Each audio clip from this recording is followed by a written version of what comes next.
C'est l'apôtre Paul dans le Corinthiens chapitre 11 qui nous a exhorté de ne pas nous approcher avec un cœur impur.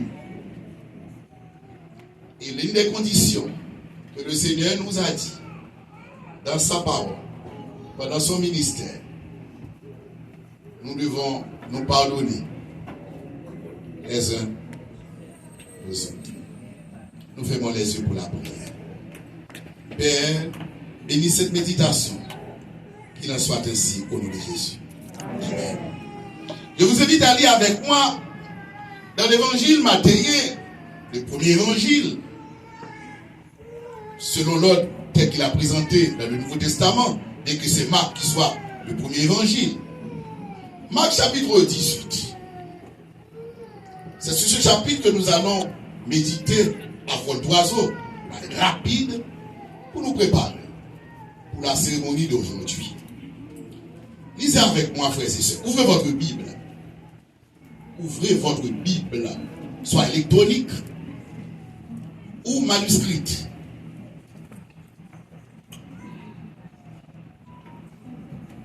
Et nous lisons les versets 21 et 22.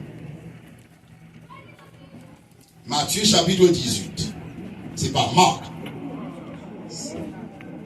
J'ai cité le nom de Marc comme premier évangile, sur lequel nous avons l'évangile de Matthieu.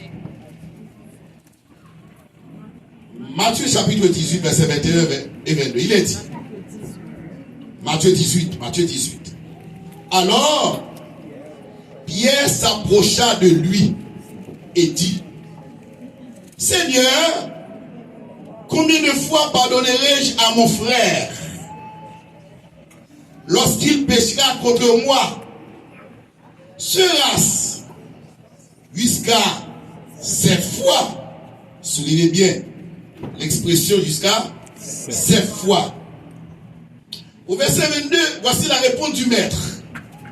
Jésus lui dit, en parlant de Pierre, Jésus lui dit, je ne te dis pas jusqu'à 7 fois, mais jusqu'à 70 fois 7 fois. Pour mieux saisir cette péricole sur laquelle nous méditons aujourd'hui, essayons de le placer dans son contexte, qu'on appelle en théologie le Sitzim Leben. En fait, le chapitre 18 nous présente tout d'abord au chapitre 18, il sera question purement de l'ecclésiologie, c'est-à-dire Jésus-Christ va parler de l'Église, qu'il va présenter en utilisant plusieurs métaphores. Tantôt, il présente l'Église comme étant composée de petits enfants, mais aussi au chapitre 18, au verset 10, il sera question des brebis. En fait, l'Église sera comparée comme étant une bergerie, donc Christ est le berger. Donc, en d'autres termes, il s'agit ici de message adressé à qui? À l'Église. Et donc, toujours le contexte, le verset 15. Je vous invite à le lire avec moi. Verset 15. Pour mieux comprendre la réponse de Jésus-Christ et aussi la question de Pierre. Verset 15. Il est dit, si ton frère a péché, va et reprends-le entre toi et lui seul. S'il t'écoute, tu as gagné ton frère. Verset 16. Mais s'il ne t'écoute pas, prends avec toi une ou deux personnes afin que toute l'affaire se règle sur la déclaration de 2 ou de 3 témoins. Prenez besoin de vous dire ici, sur le titre du chapitre, de cette partie, il s'agit de ce qu'on appelle le pardon des offenses. Et puisque Christ a abordé la question du pardon, et c'est pourquoi Pierre a dit à Jésus-Christ, mais combien de fois dois-je pardonner à mon frère? Essayez de comprendre la question de Pierre, et c'est une question importante, frères et sœurs. Pierre était un juif. Or, dans la mentalité juive, de la culture juive, surtout dans la littérature vétéotestamentaire, la limite du pardon, c'est 3. 3 offenses. Et Pierre s'est basé sur l'un des livres de l'Ancien Testament pour poser à Jésus-Christ cette question, combien de fois dois-je pardonner à mon frère? Et l'autre? Nous sommes là, frères et sœurs? Je vous invite à lire avec moi Amos chapitre 1er pour bien comprendre mon interprétation. Amos chapitre 1er. Le livre d'Amos, le petit prophète, qui fait partie de ce qu'on appelle le Détocaprophéton, c'est-à-dire les 12 petits prophètes. Amos chapitre 1er. Amos 1er, verset 3, verset 6 et verset 9. Il est dit, ainsi parle l'Éternel, à cause de trois crimes de Damas, même de Cap, je n'évoque pas mon arrêt, parce qu'ils ont foulé Galaad sous des traîneaux de fer. Verset 6. Ainsi parle l'Éternel, à cause de trois crimes de Gaza, le chiffre 3 qui se répète, c'est comme une redondance, et le motif du texte, même de 4, je ne révoque pas mon arrêt, parce qu'ils ont fait une foule de captifs pour les livrer à Édom. Verset 9. Ainsi parle l'Éternel, à cause de trois crimes de Tyr, même de 4, je ne veux pas mon âme parce qu'ils ont livré à Édom une foule de captifs sans se souvenir de l'alliance fraternelle. Frères et sœurs, bien-aimés dans le Seigneur, la question de Pierre a toute son importance. De la mesure où, dans l'Ancien Testament, la limite du pardon était fixée 3 ou 4. Et dès qu'on a atteint ce chiffre, on ne pardonne plus. Hello?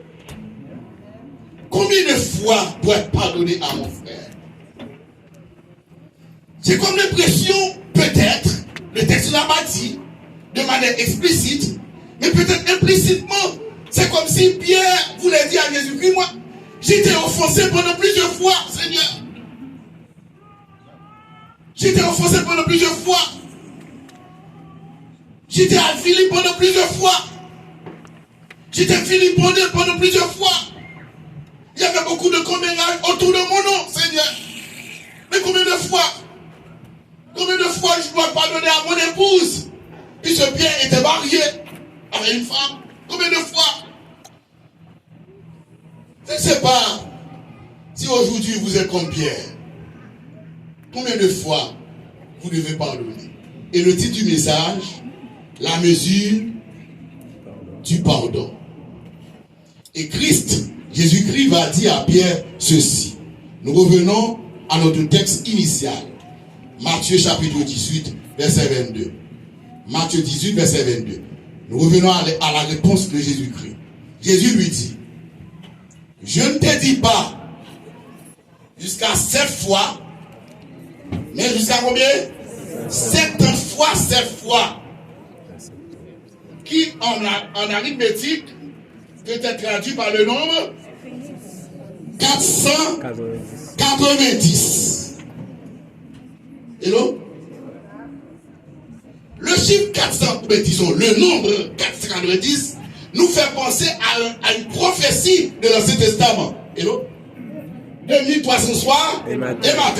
Matthieu et Daniel chapitre 9, à partir de la 20.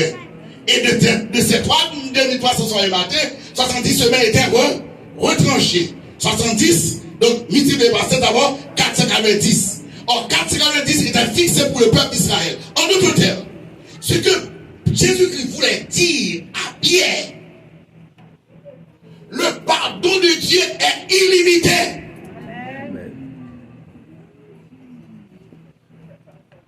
La mesure du pardon de Dieu, c'est-à-dire, la mesure du pardon, c'est de pardonner sans mesure. Sans mesure.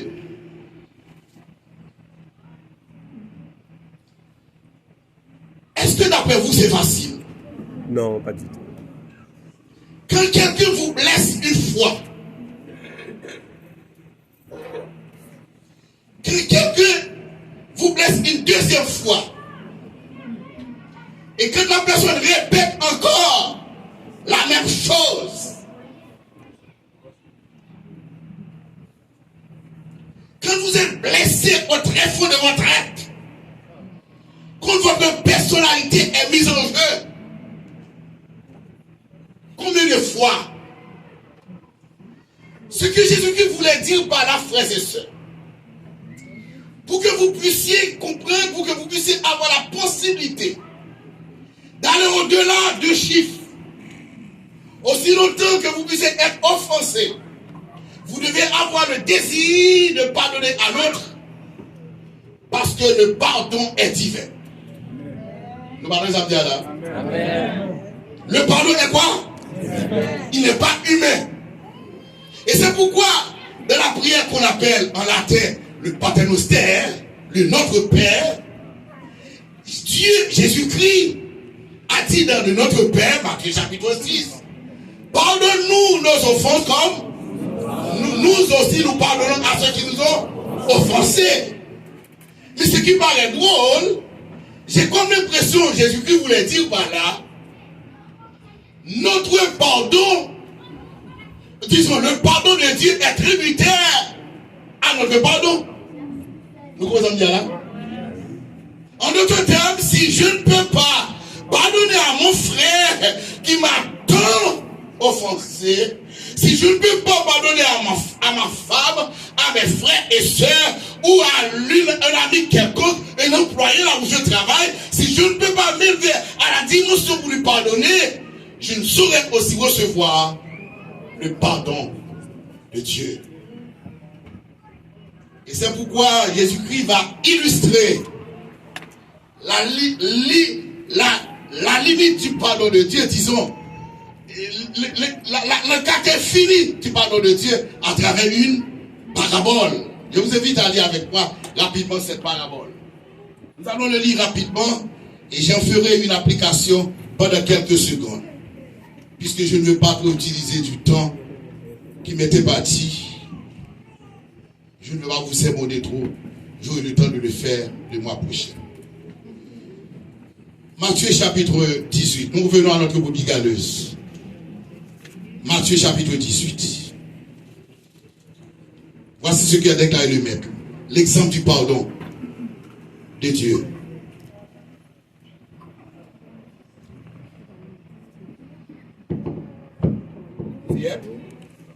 Verset 23. Qu'est-ce qu'il a dit? Lisez avec moi.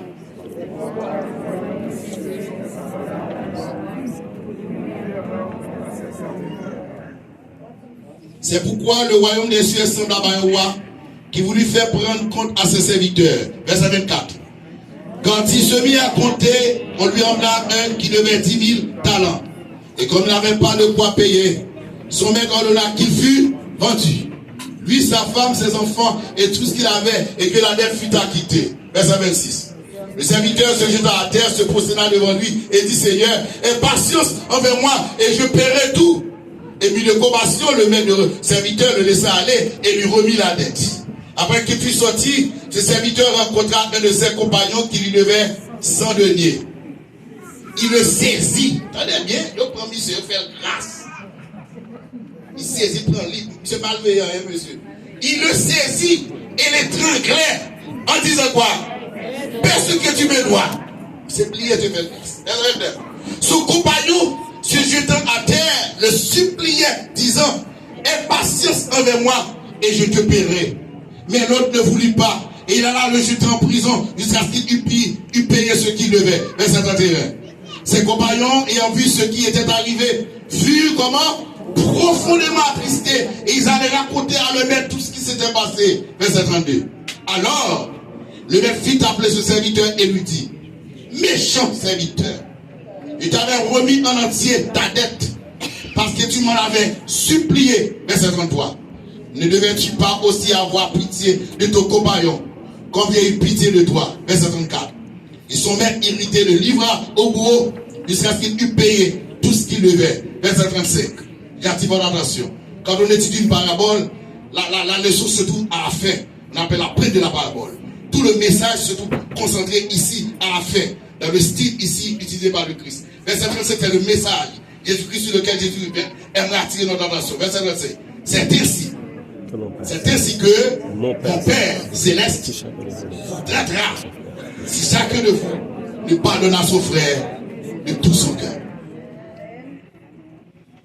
Frères et sœurs bien-aimés dans le Seigneur, Je vous invite au pardon ce matin. Je ne vous connais pas. Je ne connais pas votre vie privée. Je ne connais pas la manière dont vous vivez à la maison, dans votre foyer. Je ne connais pas ceux qui vous ont offensé, qui ont blessé votre âme, votre écho. Mais ce matin, je vous invite au pardon. Je vous invite au pardon parce que c'est une condition essentielle pour prendre ce pain et pour prendre ce vin. Je vous invite au pardon parce que si vous avez encore une fois de la rancune, de la rancœur pour quelqu'un qui vous a offensé dans le passé, aussi lointain que soit ce passé, aussi récent qu'il soit, je vous invite à prier maintenant dans vos cœurs pour demander à Dieu de la force pour trouver, avoir la capacité de pardonner. De pardonner comme Jésus-Christ a dit dans Luc. Père, pardonne-leur, car ils ne savent pas ce qu'ils font. Ce matin, je vous invite à être comme Christ. Je vous invite à être comme l'ex-président africain. Celui qui a connu 27 ans de prison. L'homme qui a lutté contre l'apartheid en Afrique du Sud. Qui a su donner l'exemple pour Martin Luther King et peu plus tard de la défense pour la race noire dont nous faisons tous partie. Et c'est lui qui a dit le pardon libère l'âme. Je vous invite ce matin à libérer la personne de votre cœur. Et quand vous libérez, quand vous pardonnez, vous faites deux choses à la fois. Qu'est-ce que je dis là? Quand vous pardonnez, vous faites quoi? Deux choses. Vous libérez la personne parce que vous lui pardonnez, mais vous libérez vous-même. Parce que quand vous ne libérez pas, quand vous voyez la personne, en fait, psychologiquement, le passé remonte. Et quand vous regardez la personne, vous avez envie encore une fois à vous rappeler, parce que, en fait, Dr Élisée peut vous le dire, quand il est médecin, vous avez en vous ce qu'on appelle la neurone, pas vrai? Ces cellules qui au niveau du cerveau. Et si nous prenons l'exemple de Sigmund Freud, de la psychanalyse, en fait, les neurones nous permettent de capter des milliards d'informations en un tour de main. En un tour de main. Et quand, par exemple, vous oubliez quelque chose, en réalité, ce que Sigmund Freud appelle le subconscience, ça rentre ça ne pas dans le conscient, mais ça glisse dans le subconscient. Mais à un moment de la durée, pour exemple, ou pas qu'on ou rien d'autre, on dit non, coup d'après, regardez, où monsieur coup a passé, on dit, ah, qui est ça? Quel est ça, il passe sur Elisée Béarol?